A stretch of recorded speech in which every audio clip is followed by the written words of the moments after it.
বন্ধুগণ, আজ আপনাদের শোনাব ঘটনার এক ভয়াবহ ভৌতিক গল্প, যেটি সীমান্ত জুড়ে, যার উপদ্রবে মানুষের ঘুম হয়ে যায় হারাম। তাহলে শুনুন, কাঁটাতারের ভূত। ভারত ও বাংলাদেশের মাঝখানে বহু দুর্গম এলাকা, বন, জলাভূমি আর ছোট ছোট জনপদ, সেই সব জায়গায় ঘুরে বেড়ায় শত শত বছর ধরে। শোনা যায় এমন সব অদ্ভুত কাহিনী।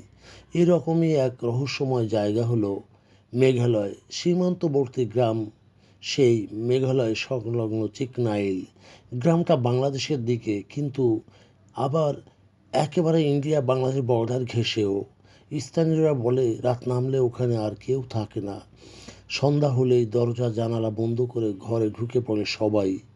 অনেক বছর আগে 1971 সালের মুক্তিযুদ্ধের সময় সীমান্তে ঘটে গিয়েছিল এক ভয়ানক ঘটনা।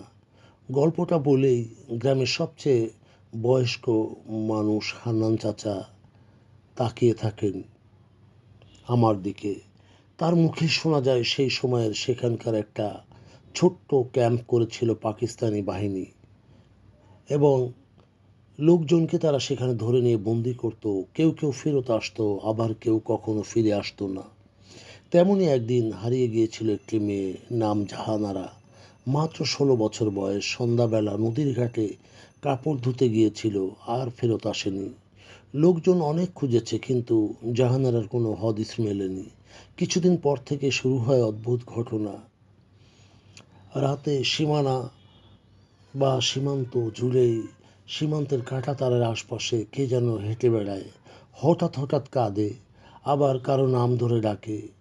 প্রথমে ভেবেছিল অনেকেই যে হয়তো কোনো পাগল বা পাগলি, যা কোনো আশ্রয়হীন মানুষ। কিন্তু তারপর এক রাতে সীমান্তে টহলরত বিএসএফ, ভারতীয় সীমান্ত রক্ষী সদস্যরা দেখতে পায় একজন মেয়ে সাদা শাড়ি পরে কাঁটাতার পেরিয়ে চলেছে।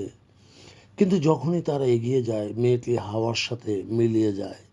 পরের দিন সীমান্ত গাছের ডালে দেখা যায় লাল ওড়নার টুকরো ঝুলছে, আর তার নিচে সাদা সাদা পায়ের ছাপ, যা হঠাৎ করেই মাটিতে মিলিয়ে গেছে। এরপর থেকে নিয়মিতভাবে রাত 12টার দিকে শোনা যেতে লাগলো সেই মেয়েলি হাসি, কান্না আর চিৎকার, মাঝে মাঝে গান। একটা পুরনো বাংলা গান, আমার চোখের জলে তুমি ভেসে যাও। গানটিতেই যেন এক আশ্চর্য করুণা উদ্রেক থাকে।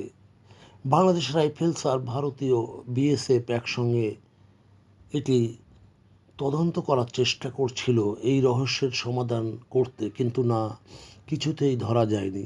এমনকি দু দেশের একই বর্ডার গার্ড অফিসার মাঝরাতে গুলি চালায় সেই রহস্যময় সাদা শাড়ি পরা মেয়েটিকে লক্ষ্য করে। গুলির শব্দে পুরো গ্রাম কেঁপে ওঠে, কিন্তু পরে গিয়ে দেখা যায় সেখানে একটা পায়ের নুপুর পড়ে আছে, সেটি তাজা রক্তে রাঙানো। এই ঘটনার পর থেকেই সীমান্তের নির্দিষ্ট 1 কিলোমিটার এলাকা জুড়ে প্রহরামুক্ত জোন ঘোষণা করা হয়। শুধুমাত্র রাতের বেলা কেউ ওদিকে যায় না। গ্রামের ছেলেরা দল বেঁধে সন্ধ্যার পর গান বাজনা গেয়ে ভয় দূর করার চেষ্টা করে। তবুও কেউ ওই এলাকায় একা একা পা রাখে না। হান্নান চাচা বলেন, ওটা জাহানারার আত্মা। তার শরীর মাটির নিচে, কিন্তু মন আটকে আছে ওই কাঁটাতারের ফাঁকে। ওর দুঃখটা এখনো শেষ হয়নি। কোনো কোনো রাতে আজও সেই গান শোনা যায়, সেই পায়ের ছাপ দেখা যায় নদীর ঘাটে। কেউ কেউ বলেন জাহানারা নাকি মুক্তিযুদ্ধের সময় নিজের ইজ্জত হারিয়ে প্রাণ দিয়েছিল। আবার কেউ কেউ বলে না, কিছুদিন আগে ফেলানি নামের একটি মেয়ে বিএসএফ করতে গুলি করা হয়েছিল, এটি তারই আত্মা। আজও সীমান্তের রাত নিশুতি হলেই কাঁটাতারের কাছে সেই কান পাতলেই শোনা যায় সেই চাপা কান্না আর হাহাকার, এক বেদনা বিদুর আড্ডা আর কান্না। কান্না মিশিয়ে যায় একেবারে গহীন জঙ্গলে, যেখানে অন্ধকার রাত।